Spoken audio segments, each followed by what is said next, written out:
All right. It's a big day. It is a big day.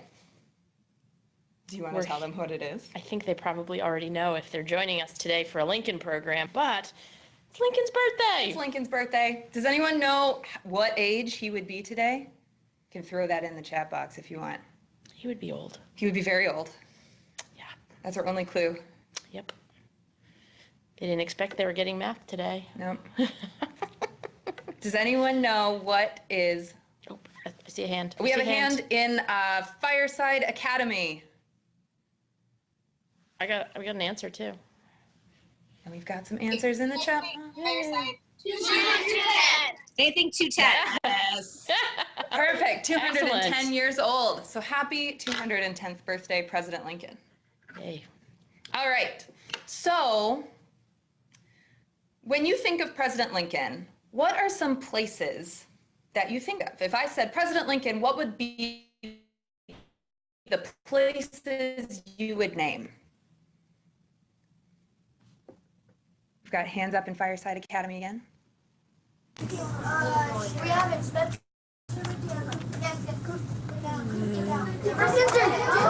Yes, yes.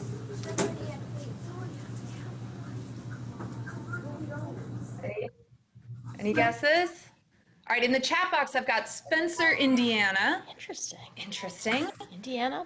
Yeah. All right, in Frontenac Junior High? Yeah, go. They need to turn it off there. We were thinking about Washington, D.C. Yes. It's pretty good. That is, in fact, what we will be talking mostly about today. Excellent. Yes. Washington, Nice. D.C. Any other places?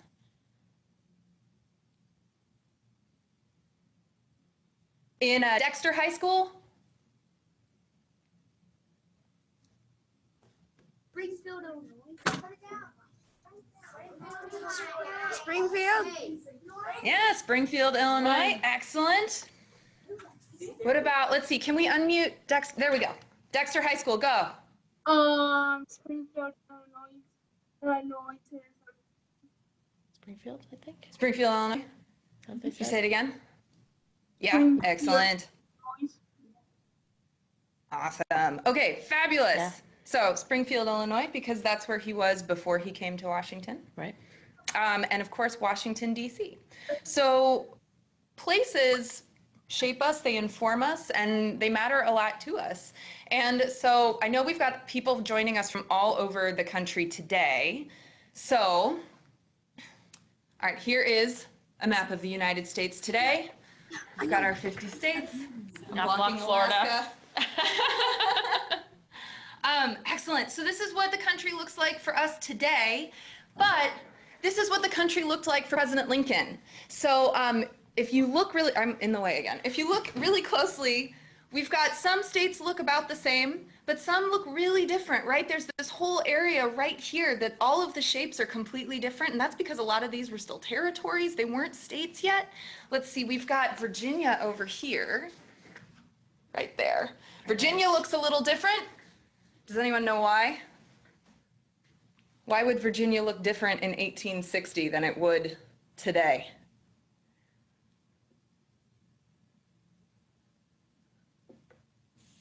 Got a hand up in one of them. I've got hands up in Fireside Academy again. Right. What do you think? West Virginia and Virginia.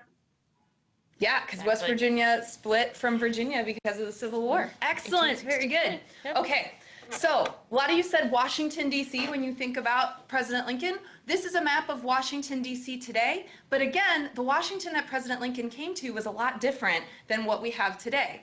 So this is a map of Washington, D.C. In 1861 when President Lincoln first got here. And just to give you a sense, to put into some context, like where this map fits in that previous one, here we have another version of an 1861 map.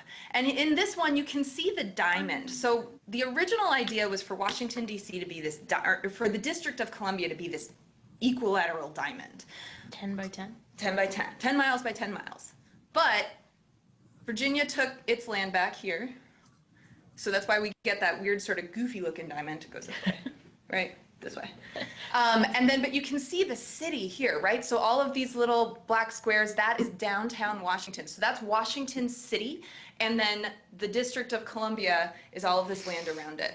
Which doesn't look like it has a lot going on in it right now. Okay, so here we are back in our map of Washington. Okay, so aside from the diamond shape, if you look closely at this map, there's a few buildings that you might recognize, and we're going to talk about some of them. Pretty tiny. Hmm? They're pretty tiny. They're pretty tiny. They're just little spots. But, okay, so we've got, over by Ranger Jen here, this is the Capitol building. We have the Smithsonian Castle here.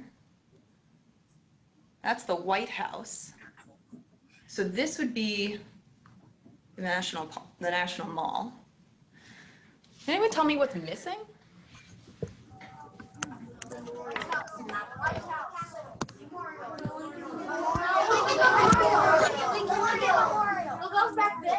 Yeah! Awesome, the Lincoln Memorial. Fabulous. All right, excellent. Okay. So so City of Washington for President Lincoln was a lot different than Washington is for us today. Okay, this is another illustration of the City of Washington. This is more of like an artist's depiction of what it would look like. It looks really pretty in this picture, doesn't it? Yeah. We're gonna talk about how that's a really good artist's representation, isn't it? Because Washington in the Civil War times may not have been so pretty. Yeah. Just a little teaser. All right. Pretty cool photo. Mm-hmm. Ranger Jen, you want to talk about this picture? So what in this picture looks different than what we would see if we were looking on a street in Washington today? Anybody see anything that kind of strikes you as not looking the same?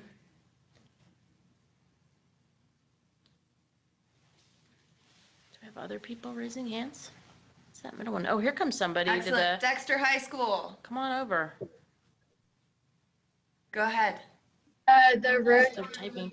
made out of dirt. Yes. the unpaved roads. The roads, yeah, that's going to make for nice traveling in this time.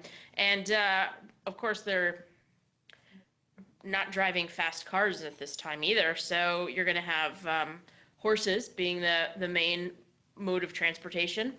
And they may leave things behind that are going to add to this not being a very pleasant place. Just thinking. Yep. Yeah, we've got some other shots that are going to show some things in the city that also make it not as pleasant as it could be. But we've got another neat photo to show. So this photograph was taken in 1863. Anyone recognize that building? The White House. Excellent. So when we see photos of the White House today, sometimes they're the really beautiful pictures taken on clear days with blue skies, and the White House is like We don't have one of those days today. No, it's raining. It's incredible. Boring today. But, something else that we usually see in photos of the White House is missing in this picture. Whitlock Academy. Go ahead. The fences. The fences! Exactly.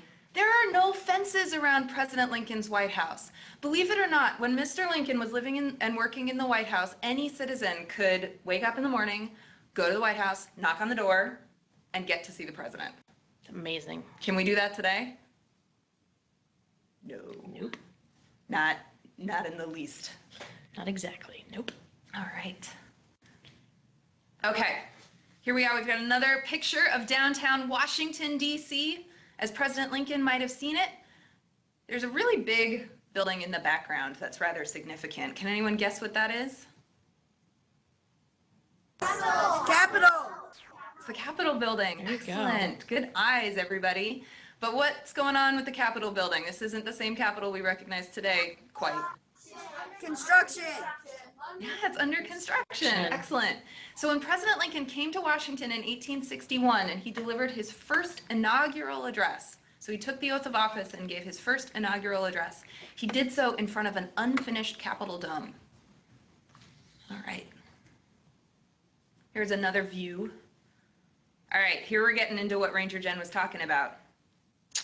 Yeah, this is something you don't see when you are looking at the Capitol today. Do you see what's in this picture that's kind of different from today? Besides the fact that the building's not quite finished. Who's got a guess? Or maybe not a guess, maybe a answer. Where's the dome? I see Whitlock Academy has their hand raised. Yeah, go ahead. Academy again. The roads. There's none there. So the roads aren't there, but there is something else in this picture that's a little unusual. By your hand there? Can you tell what that is? That's some water, which there is a pool, I guess, today in front of the Capitol. like a fountain. But this is not it. This is what was called the Washington Canal. And this was an area that went along one of our main roads today, Constitution Avenue, and then led into this area here. And it was hoped when, back in the day of George Washington, when they were getting this city started, the hope was that a canal could help transport goods and bring kind of like industry and financial benefits to the capital city, and that this was going to become a big city for that kind of stuff. It never quite worked out this way, and this canal became more of a problem than a benefit. And by the Civil War time, it was more of almost, as much as I hate to say it, almost more like a trash dump where things got thrown in, and it was never very clean. And it led to a lot of issues in the city and adding to it not being a very pleasant place to be. People got sick. We're pretty sure that Lincoln's son, Willie, maybe caught the illness that led to his death through the dirty canal. And so there's this was something that would be changed over the course of the city's history. We have a street today that is covered up over this old canal. So it's changed a bit, but this is a really neat old picture to put us back in Civil War Washington times. Definitely. The other thing that we have the Capitol Dome under construction. We have this open kind of sewer that was intended to be this beautiful canal, but it Animals died and they just pushed them in. yeah, it was full of trash. It was pretty waste gross. and totally nasty. We have these unpaved roads. So Washington, the city of Washington, our nation's capital, when President Lincoln was living here, was this unfinished city. It was this under construction place. And all of a sudden, the city of Washington, even though it was barely finished, even though it was unpaved, in many ways it was a small town, it became the center and the front lines of the Civil War. So the city, even though it was this mess, basically, with these dirt roads and horses and animals in the canal, and it's very hard for us to imagine today when we think of Washington, D.C., the capital of the United States, that this was the same town, and that this was what it was like during the Civil War, during those 4 years of just mayhem and chaos, as President Lincoln was trying to lead the country and do all the important work that he had to do. Especially when you see photos. Yeah. Like this one that you're going to show now. Here we are. So this is we've come a long way. We've come a long way. Now, the Capitol Dome was finished during President Lincoln's time in office. And so he would have seen the Capitol complete with that statue on top. Now, okay, the Civil War was raging on. There was a lot of pressing matters that required attention and funding. And finishing the Capitol Dome was actually something that President Lincoln knew was important. Now, this is sort of a advanced question that doesn't necessarily have a correct answer, but I would love to hear what you have to say. Why do you think it would be so important to finish the Capitol Dome during the Civil War?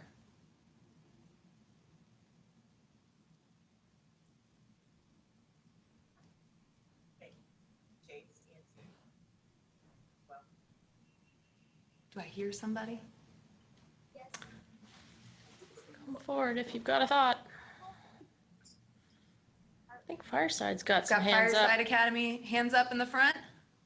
To show the people that the country still can finish things.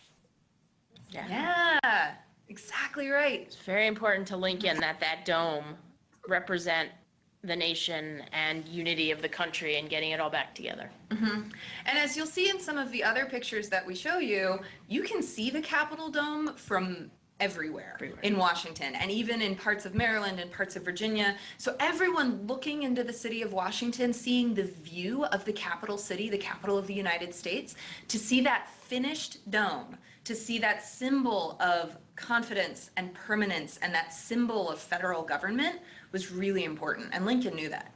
Bonus question, does anyone know what the name of the statue on the very top of the dome is called? All the way up there. You're such a good pointer. You notice I'm not even trying. Can't do it. I've got a hand in Whitlock Academy. Lady Freedom. Yep, exactly right. The Statue of Freedom, another important principle and tenet of our country and of President Lincoln's beliefs. Excellent. Good. All right, what's this building? Oh, come on. Everybody unmuted. Shout it out. Lincoln Memorial. Excellent. Yay. The Washington Monument. Well, this is the Washington Monument as we would see it today. We've got another one of those beautiful clear sky pictures. Yeah, nice day. No construction happening, which is happening right now to the Washington Monument. Yeah, right. Okay, but when President Lincoln came to Washington, this is not what the monument looked like. This is also not what it looked like. This is what it was supposed to look like. This is what they had hoped it was going to look like. So they decide back in the day when even George Washington is still alive, they talk about building a Washington Monument to honor him as our first president and general who won the Revolutionary War. They don't get around to it, though, until like the 1830s, and they finally have a design competition, and this is the winning design. It's not quite exactly what we ended up with, but this was the plan. And they knew it was going to cost a lot of money. They figured about $1 million in the 1830s and 40s to get this built. And it was all based on donations. So people would start donating money, and they hoped they would get what they needed, and they didn't quite get it all. And they might have even come out to schools and things like where you all are and asked for maybe a penny or a nickel that you might contribute to the Washington Monument. And they decided to get started, even though they didn't have all the money they needed, because they thought people are going to get really excited by this. They're going to see the Washington Monument start to go up, and they're going to contribute more money. So think about that. Would you have contributed more money to help build George Washington's monument? I wonder. And then the Civil War is going to happen, and things are going to, well, wait a sec. Before the Civil War happens, this is actually a story that gets told around town all the time, that it was the Civil War, and it was really before the Civil War, the money for the monument runs out, and people don't donate more money. And so you may have been willing to do so, but people stopped giving money, and so it didn't quite get finished. And wasn't President Lincoln at the laying of the cornerstone? Yeah, I was going to get to that. Oh, sorry. No, I that's jumped okay. ahead. It's okay. Stop talking. No. Let's go to the, yeah. So, so they're going to break ground in 1848. And they have a big kind of party to kick it all off. And they call that the the groundbreaking cornerstone laying thing that they have. There were some pretty famous people there. Dolly Madison was still alive. Ooh. She was there. Alexander Hamilton's widow might have been there as well. And a young congressman from Illinois was on hand when they were laying the cornerstone of the Washington Monument. So as it's getting started, Abraham Lincoln was right there at the cornerstone laying of the Washington Monument. So it's going to work. They're going to work on it for a few years until about 1854 when the money runs out. And then it was just going to sit there. And this is one of these great drawings of what it looked like in Washington. Remember, I was saying that maybe it wasn't the prettiest place to be. Imagine people coming to visit Washington today enjoy walking around the grounds of the monument and seeing the beautiful scenery and all the cool buildings that are there. Can you imagine sharing that space with some cattle? Because that's what's out there. We have cows and things grazing on the grounds. They even had slaughterhouses where they were killing these animals for I think for the Army folks who are at some points camped out there. And the canal goes right by this, so it's really not a really pleasant place to be. Can any of you imagine what Washington City must have smelled like Smelled in like, the yeah. 1860s? No, thank you. Thumbs up or thumbs down for how it smelled? Yeah. I think so. Don't think I want to be out there. Let's check out this next picture, which shows some, what do we call these I think guys? these are the Treasury guards. Yeah, some guards. We think these guys were probably out on the ellipse, which is kind of the south lawn of the White House. And what do you see in the background? Can you tell what that is? Shout it out. That's our unfinished monument. Yeah, sitting there, waiting it to get finished. It's about a third of the way up. Do we do the whole completed one? Can I go back to that picture where it's just real quick? Do. Yeah. So just a quick look at this shot. Oh, I can't. I'm looking at that. Thank you. Be my pointer for me. Can you notice this picture is really great at showing the two colors of the monument? So about a third of the way up, the color changes. And what you're looking at is the old part, those stump pictures that we looked at where the soldiers are standing in front of it. That's the unfinished monument. That's where the color changes. So finally, after the Civil War, Lincoln would never see it finished, but it would be years later in the 1870s. People are like really embarrassed by all of these, these images of the monument half finished and sitting in the middle of the capital city, a not very nice way to honor George Washington. So they go about getting the money through Congress to finish it up. And so they go to the same quarry where they got the first part of it, and they were unable to get more rock from that spot. And so it's the same area, but slightly different color. And that's why we can tell by looking at our Washington Monument today where the old part was built and where the new part is built. But what's so cool about that is when you see the Washington Monument today, you can know exactly how tall it was when President Lincoln was looking at it. So the Washington Monument is one of the places in our city in Washington, D.C., where we can see what was there 150 plus years ago and also what has grown since. Right. All right, we're skipping back ahead. I love this picture. Yeah, also, really this neat. picture, so think about this picture with the illustration of the cows, Yeah. and you get the sense that the center of Washington City was this active kind of military ground with a lot of business happening on it. It wasn't a beautiful park for recreation. Right. And this is Lincoln's yard. I mean, this is outside the south side of his house. I threw this in here just because I think this is a really cool story. I don't know how many of you have had a chance to go into the Washington Monument. Probably not a lot of you because it's been closed for a lot of time the last few years because of the earthquake that we had back in 2011. But one of the really neat things next time you come to visit is to go inside the monument and obviously go up to the top and see the view. You're up at 500 feet looking out over the city. But we think that one of the soldiers who might have either camped out or been drilling out on the grounds of the monument carved his name onto the wall of the Washington Monument. Now, as a park ranger, it really is hard for me to get excited about vandalism and graffiti, but when a guy does it back in 1861, there it is, 1861 over there, it's really cool. So check this out if you're ever in the monument and you walk in the front door. The elevator is right in front of you, and you turn just to the left, and you'll see this D.C. Hickey written on the wall. It's carved into the wall right by the monument elevator, and we believe that he was a soldier who spent time in Washington, and the picture next to it, right behind me here, we think is his grave. There actually was there were two guys with the initials of D.C. Hickey, and so hopefully this is the right guy, but he ended up in Andersonville prison, and this is his grave at the Andersonville Cemetery. But it's a really cool little piece of trivia that maybe doesn't, fit in with what we're doing, but I felt like it was fun to tell. So there you go. So more of so this photo is taken I'm sitting in front of the date. 1868. Thank you, 1868. So after the Civil War, after President Lincoln, but not too long after. Right. And so, all right, what do we recognize in this photo?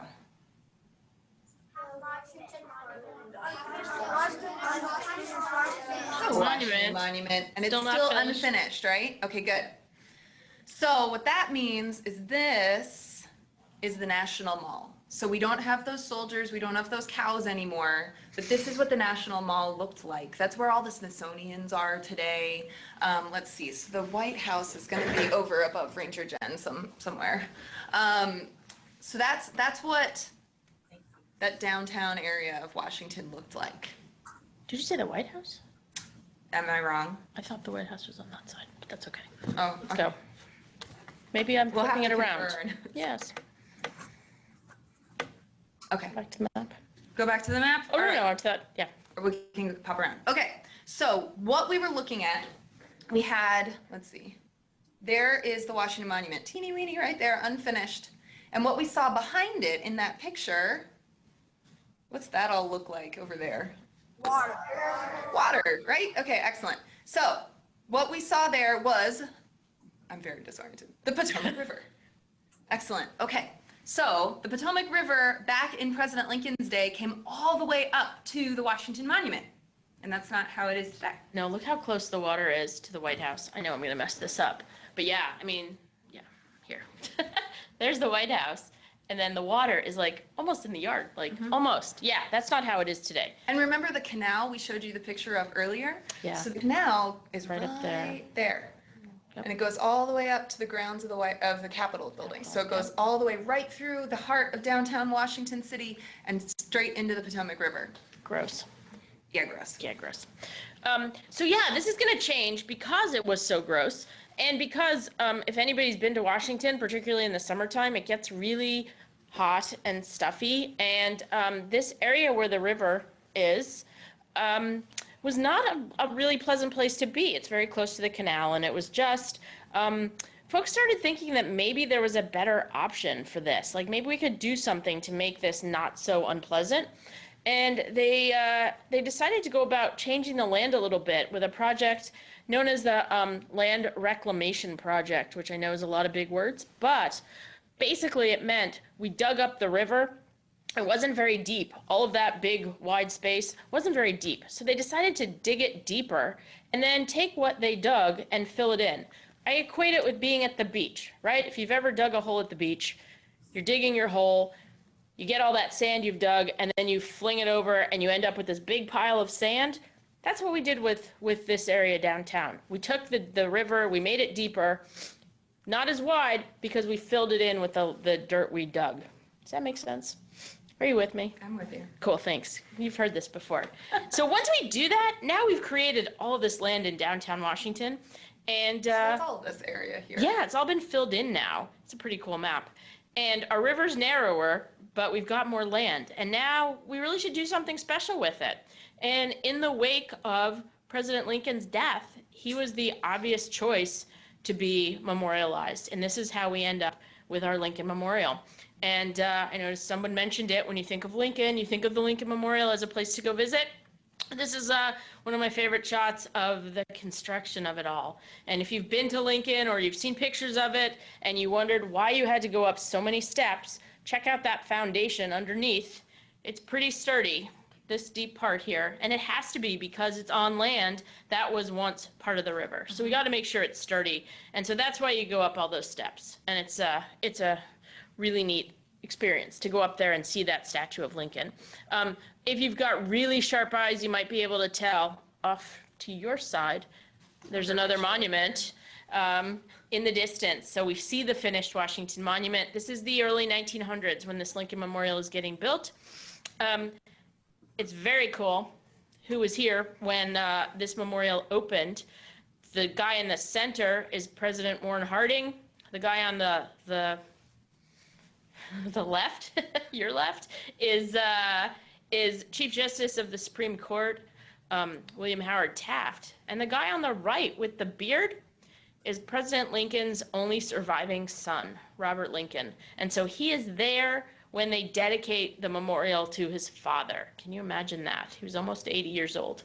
But the stories that I've read about say that he was in Washington as the memorial was getting built, and he liked to drive around and be able to watch the construction. So that must have been a really special thing to be a part of. So yeah, here's another shot of Lincoln's Memorial, the statue that you see today. Y'all probably recognize this one, yeah. Yep. And above it is this little message that talks about how in this temple, as in the hearts of the people for whom he saved the Union, the memory of Abraham Lincoln is enshrined forever. It's really, when this is built and opened back in 1922, it's all about the Union and how President Lincoln reunited the nation, which is maybe not what we always think about when we think about the Lincoln Memorial today. What's something else that you always think about when you think of the Like, why would Lincoln we have Memorial? built a memorial to Yeah, President what's Lincoln? another event or another person who you always associate with the Lincoln Memorial? Thompson Crossing.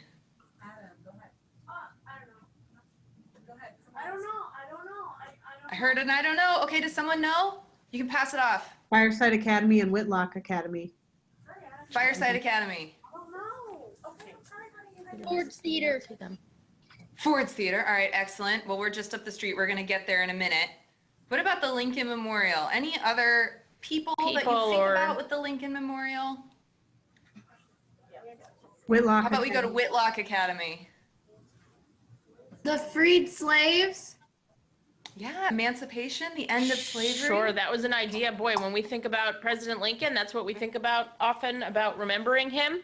That wasn't really a top priority when they were building this memorial. They were really focused on him as person who reunites the nation. And that's the emphasis at the dedication. A lot of the speeches that they give when they open the memorial is all about the unity of the country. And that's going to change based on a few events that happen. One of my favorite stories to tell at the Lincoln Memorial is about this lady. Does anybody know who this is? I'm looking maybe at our high schoolers. She's got a great story. I don't know that a lot of people know her. All right, Whitlock Academy again. Rosalind Parks. Rosalind Parks. Ooh. Not a bad guess. That's not her though. This is Okay. somebody else.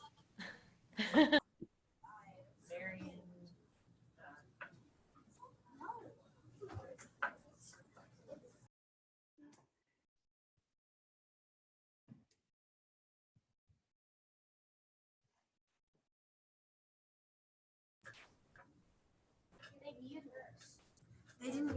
We can't hurt. No, she's muted. I'm muted. No, I'm trying to. You're muted. Guys, he's working on it. They won't help for you to be. So she wanted to come perform in Washington, D.C., and the best place I for her to apologize, you perform. guys. You were just muted. Oh, I don't know if you could start that a little bit over again. Okay. Yeah, so this picture is of Marian Anderson, a very famous opera singer in the 1900s. She was from Philadelphia originally and played all over the place. She went to Europe for a long time and performed and wanted to come to Washington back in 1939. And the best venue for her to perform in was a building down the street from us called Constitution Hall. They had a bit of a policy there that didn't allow her to perform there because of her race.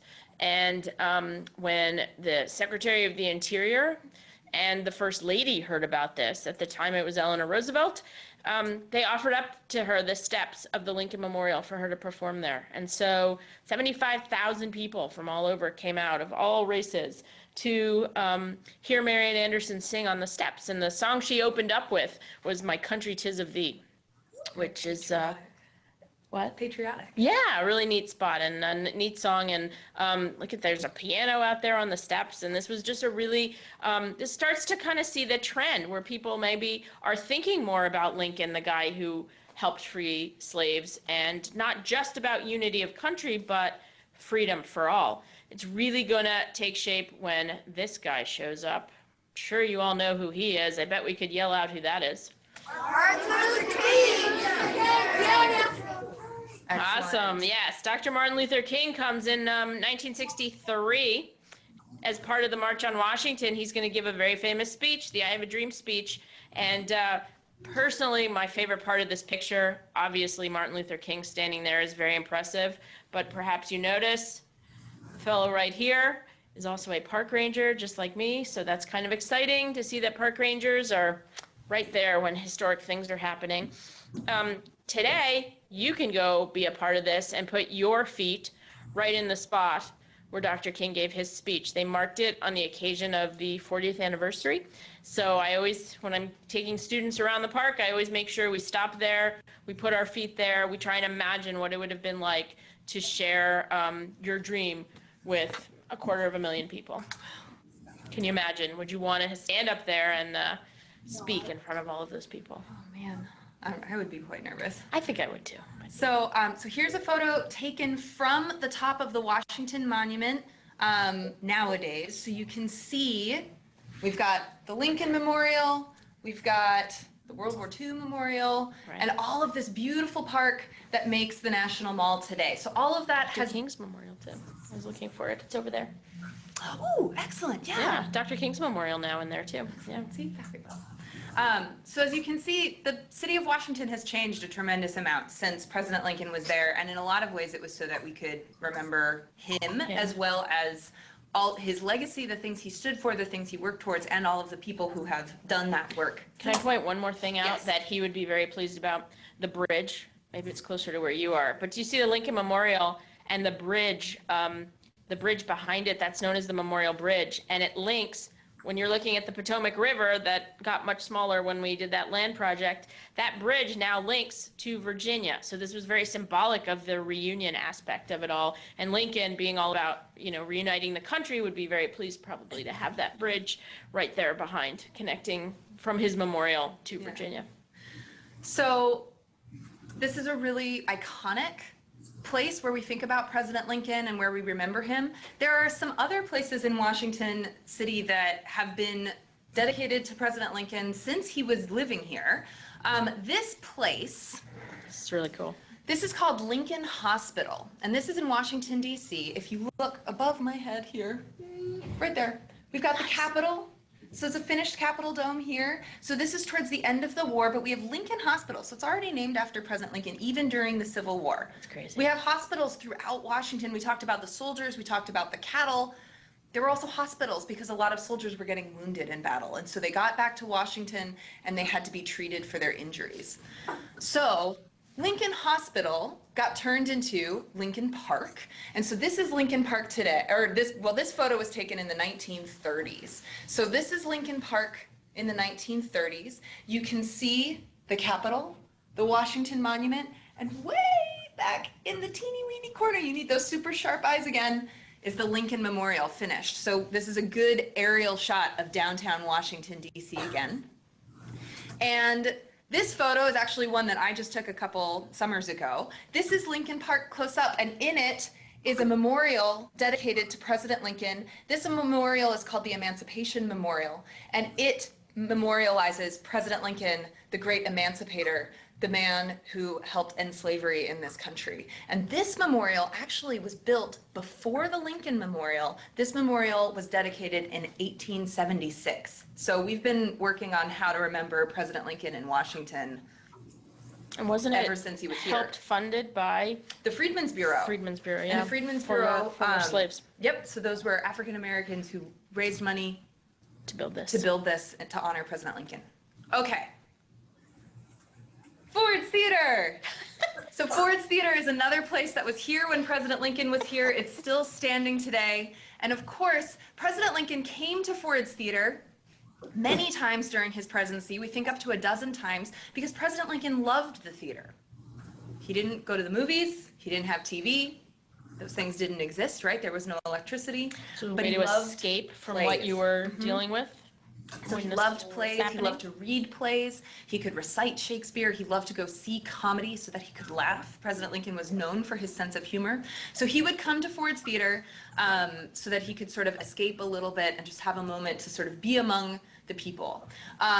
This photo taken actually in like the 1870s, but very much what President Lincoln would Idea. have seen, right? We've got those dirt roads again. And of course, on April 14th, 1865, Ford's Theater's significance in history was cemented when John Wilkes Booth assassinated President Lincoln in Ford's Theater. Immediately after the assassination, Ford's Theater was draped in mourning. So this photo is taken from 1865. So you can see some dirt roads here. We have the black mourning cloth showing that the people and the city and the building itself is sad, it's grieving. And if you look really closely, there are soldiers stationed outside Ford's Theater guarding the crime scene because the investigation of the assassination is still going on when this photo was taken.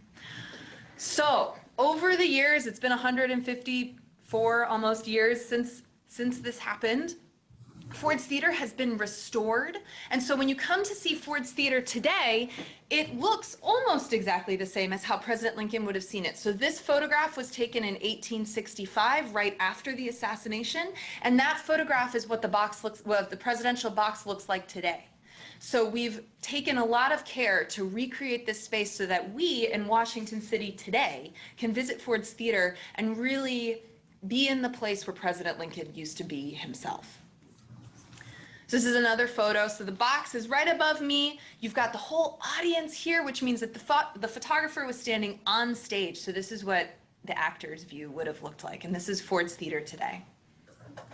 And at Ford's, one of the things that we do to remember President Lincoln, because we don't just want to be a sad place to remember where and how he died, we really want to honor his life and his legacy and the things that he stood for. In many ways, the same reason why people still go to the Lincoln Memorial, why we would go to Lincoln Park and see the Emancipation Memorial, all of these reasons to remember President Lincoln and keep doing the work that he began for us, right? Fighting for equality and the right to rise and all of those things that really mattered to President Lincoln. And so we still do plays at Ford's Theater. So when you go see a play at Ford's Theater, you're doing what President Lincoln loved to do. You're honoring his memory and his legacy by experiencing something that he might have experienced in Ford's Theater. And so we like to really kind of live and breathe our memory. And you're in the place where he got to do it too. Mm-hmm. So it's all connecting us back to the importance of those places. You can see the box. The presidential box is always President Lincoln's presidential box. We never hide it there, and nobody gets to sit there. All right, so that's another show that we did. All right, so when you get to visit Washington, D.C., or as Ranger Jen and I are wandering around the streets doing our daily commute, it's always amazing to sort of stop and realize that these are the same streets that President Lincoln walked. These are the same, well, this is the same building where President Lincoln went, and then we have these other places that we've created since then to remember him and think about him. Yep. Any final words? I don't know. I think you wrapped it up, and I think we did pretty good getting ourselves right there at the time. Okay, it is 11:47 Eastern Time. So I think we are officially complete. We have taken up our 45 minutes. We have some extra time. If you are available to stick around and ask any questions, we'd be happy to take some. But if you have to go, we understand. All right. Thank you all for your time today. Thank you so much. Okay, questions. You can throw them in the chat box. You can raise your hand and ask them. Let's see what raising hands is. Excellent. Front and neck, junior high. How tall was Abraham Lincoln? Ask your question. Do you want to answer that? 6'4"? Yes. 6'4"? Oh, okay. Thank you. Not counting the hat? Go by the camera. Yeah. Thompson Crossing? Yep. Thompson Crossing. Okay. Front and center. Thompson Crossing. You're up. Go. I forget, but weren't the stovepipe hats made out of beaver skin and beaver fur? Oh, I have no idea. Any Any idea? I'm pretty sure. I think some of them were. I don't know if all of them were. Did we have the hat here? Do we have his hat We here? don't have his hat here at Ford's But we Theater. had it. Did we have it during one of the anniversary events or no? I can't remember either. So President Lincoln's hat is at the American History Museum, which is one of the Smithsonian's. So we'll have to go look that up and double check what it's made out You of. very well could be right. That's a good question. Let's go to Whitlock Academy and then we'll come back to Thompson.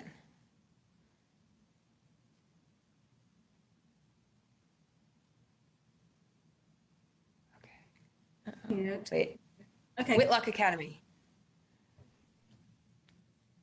Is the It's really Peterson's house considered a memorial to President Lincoln? Because that's where he. Ooh. Yes. Okay. So the Peterson House is a National Park Service site, just like Ford's Theater.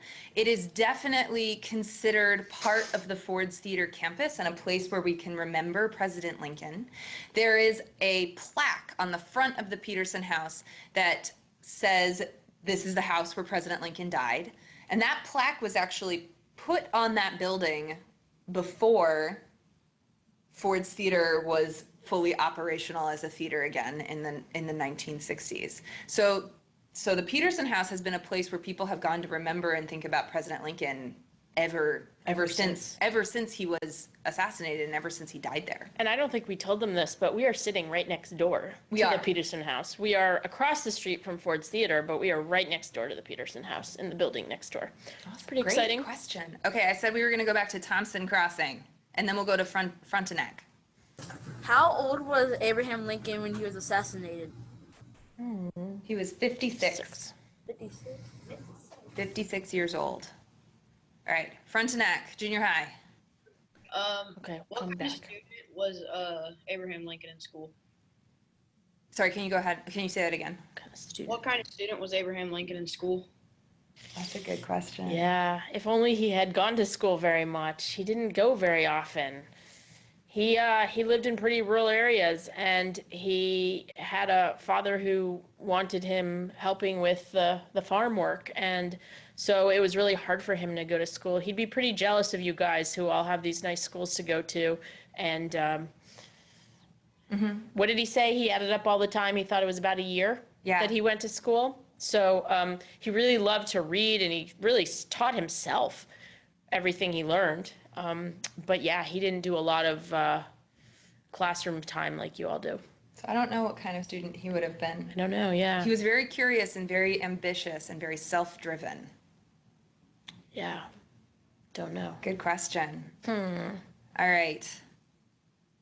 Okay, are we missing anyone? I just want to make sure. Anybody? Okay, let's stick with Frontenac, and then we'll circle back to Whitlock and Thompson. All right, next question. How many kids did Abraham Lincoln have? Total? So total, there were four. There were four boys. When he comes, they were living in Springfield, Illinois when Robert's born, and then Eddie. And then Eddie dies about, what, age 3? He was very, very young. And then Willie is born, and then Tad is born. So when they come to Washington, there are 3 boys. Robert is about ready to go to college, and so he's in and out of Washington, but he's around. Willie gets sick after like their first year here, so he dies at about 12, 11? Yeah, 11 or 12. 11 or 12. And then it's Tad who's here, and so Robert and Tad. Robert's the only one, though, who lives to adulthood. Tad dies few years after his father when he's about 18. It was a hard time to be alive in the 1860s. Mary Lincoln gets given a little bit of a bum rap for what she went through, but she went through a lot. She had to go through a lot, and it's hard to put yourself in her shoes. Yeah. All right, back to Thompson Crossing. Who was the president? Who was the president when the Lincoln Memorial was finished? That was Warren Harding. Yeah, you've heard of him? No. He's looking at me like, Warren Harding, so 1922. Warren Harding, yes. Excellent. Okay, We great. should have a big anniversary soon for the Lincoln Memorial, All right, huh? let's pop over to Whitlock Academy, and then we'll come back to Thompson Crossing. Wasn't Abraham Lincoln homeschooled by his mother? Yes, kind of. So Sorta. she helped him learn how to read by his stepmother, Stepmother, yeah. and she encouraged him to read. That's a big thing, actually. Yeah. Because, a lot of, President Lincoln wanted to learn how to read, he wanted to learn how to write, but to have somebody encouraging him to do that when there were other pressures like chores and farm work. And, Certainly wasn't his father. So his stepmother really encouraged him to keep learning and keep that curiosity alive. Yeah, Great question. Okay, back to Thompson Crossing. When was Abraham Lincoln born? I forgot. 1809 Yep, today, Feb 12. excellent. Okay, Frontenac Junior High School. Why did Abraham Lincoln become president? Why? Yeah. That's a whole like week of I was classes. gonna say a dissertation, maybe. Yeah. Oh. Because he won the election. Is the short answer. So, but it was really close, right? And it was fraught. And there were, I mean, he didn't win, like he only. Ultimately, wouldn't you think it's though because he wanted to help people and he wanted to Well, make yeah. things better for people and try and. But it was a really fraught, both yeah. of his elections were not easy. They were not landslides, right? So he had to campaign, he had to try. Well, half the country left when Right. he gets elected, so. So the first time so I mean, a lot of times people will point out that he didn't have the majority of the popular vote, right? So you've got, you know, all of the 11 states immediately leave after he's elected, and that they secede and try to form their own country, and thus starts the Civil War, right? But then you've also got all of the people who stay in the Union who are still arguing over whether President Lincoln's choices are the right choices, right? Like, is the goal to save the Union? Is the goal to abolish slavery? Is the goal Stop to do it from both? spreading. Is the goal to stop it from spreading? And so what we can do is we look back at President Lincoln's speeches that he made on the campaign trail and his first inauguration and all the way through his presidency, and we see how his goals as a president and his goals as a politician actually shifted and grew with the needs of the country and his own personal growth and ideas about what was best for the United States. Great question. And Wow. seriously, like a doctoral dissertation. Yeah. Awesome. Okay. All right. Are there any schools that we haven't called on that are still here that are desperately wishing we would answer a question? No. Okay. We're gonna keep our little circle then. So let's go back to Thompson Crossing.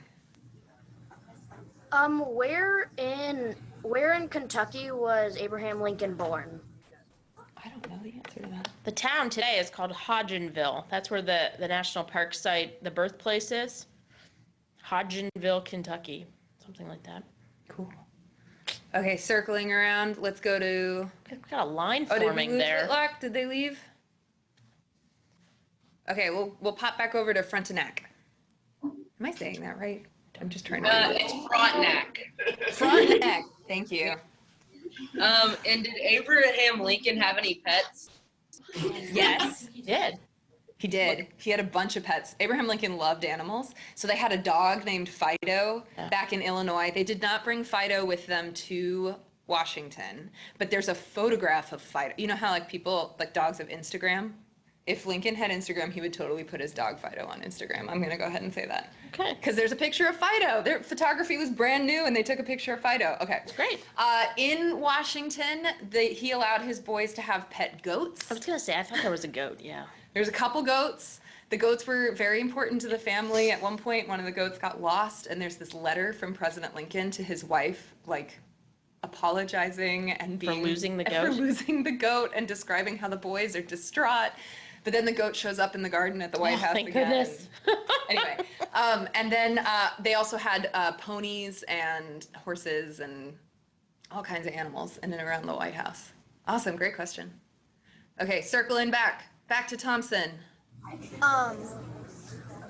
What do you think was Abraham Lincoln's greatest feat?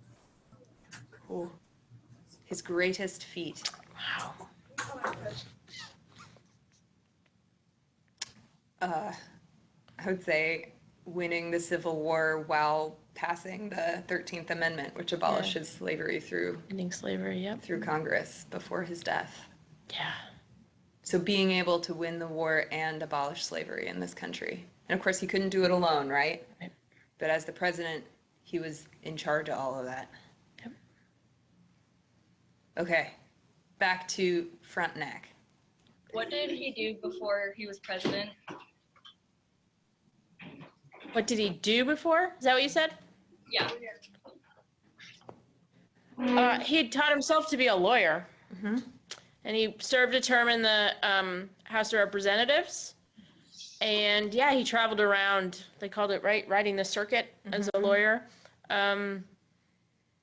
He did a lot of different things. He's the only president, isn't he, to have a patent? Like he has some random invention that he did. He did a bunch of other things. Yeah, but you know, as his career evolved, basically we think of him as being a lawyer, Awesome. congressman. Good question. All right, back to Thompson. I know this isn't about Lincoln, but how did you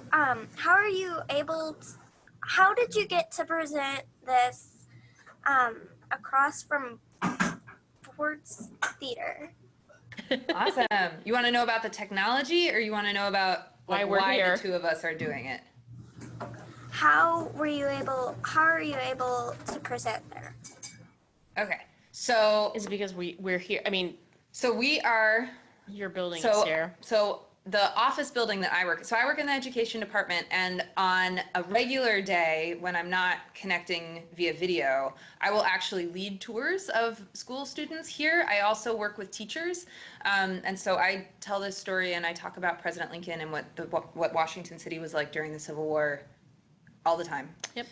And then Ranger Jen works over at the National Mall. I spend most of my time around the Lincoln Memorial or the Washington or any of the memorials out on the mall doing pretty much the same thing. We do a lot of things together where we work with area students, those that come to visit from out of town, and then teachers who are planning field trips and want to do things. So. And then we today are set up in the office building that I work in, which is directly across the street from Ford's Theater, directly next door to the Peterson House. And we have this whole setup with a couple laptops and a Polycom, and we're a pretty tiny room actually, but I know we're actually in a really small room that's probably a quarter of the size of your classroom. But we have a beautiful view of the theater across the street, so. Awesome. Cool. All right, back to front neck. Oh, what were his opinions on slavery, and what were his parents' opinions on slavery? Oh, good Lord. Okay. All right. I don't know what his parents' opinions on slavery were. We would have to go back and do some research to look that up. I do know that his father rented him out for his labor to other farmers to do work on other farms. So President Lincoln had personal experience of being made to go work for other people and not get the pay of that. Like the pay went to his father because he was still a kid when this was happening. But we also talk about the fact that the family moved from Kentucky to Indiana, which meant they moved north, which got them out of being what was considered the South. So we wondered if maybe, I've always thought that maybe the family wanted to get away from being in the South. Maybe, yeah. And then, so Lincoln, okay, so if we look, we have to look at Lincoln's speeches over the course of his whole life. So, and his letters and everything. His views kind of evolved, don't they? His views kind of evolved. So one of the things that Lincoln maintained is that his personal belief was that slavery was wrong. And he says that in several speeches and in the Horace Greeley letter. So he says that my personal belief is that slavery is wrong. But as a politician, he didn't run on a platform of being an abolitionist. So as a politician, we can look at some of his political speeches, and that's where we get the quotes where he talks about colonization, which was the idea that you would take all of the enslaved people from America and send them back to Africa or somewhere else. He talks about, there's quotes from, I think it's the Greeley letter, where he says, if I could save the nation and end slavery, I would do it. If I could save the nation and keep slavery, I would do it. Like he says, it doesn't matter, I just want to save the nation. So there's that quote. And I feel like he doesn't want to see it spread. He definitely doesn't want to see it spread. But he doesn't always come all out and say it needs to go away totally. But then he goes and he passes the Emancipation Proclamation. And then he goes and he makes sure that the 13th Amendment gets passed through Congress before the end of the war, and that abolishes slavery in this country. So we have this combination of his words and his actions that tell us that he had personal beliefs, he had a political agenda, and by the end of the war, he was taking action to end slavery. And very importantly, his very last speech that he ever gave, he actually starts talking about giving African American men the right to vote. So he's talking about citizenship also. Which almost is what inspires John Wilkes Booth. Yeah, that's a whole, join us in April Sorry. to learn that Yes, story. come But, back. so that was a long answer to a complicated question, but thank you for very- asking. We Okay, have time for one more question. one more from Thompson Crossing. How long did it Oh, they all take are. for Abraham Lincoln to stop slavery? Ugh, His whole career, yeah, and then arguably after his death. yeah. It's a tough job. Good question. Okay, I think that was our last question. Yeah? Feel free though, you can Yeah. tweet us or email or So we can keep the conversation going. Find us on Twitter, tweet us at FordsEDU, at National Mall, and PS, you can use the hashtag FordsEDU. Find us, keep these questions coming. One of the yeah, most feel free. amazing things is you kind of can't stop talking about President No. Lincoln, so. And if you're ever in Washington, look for us here.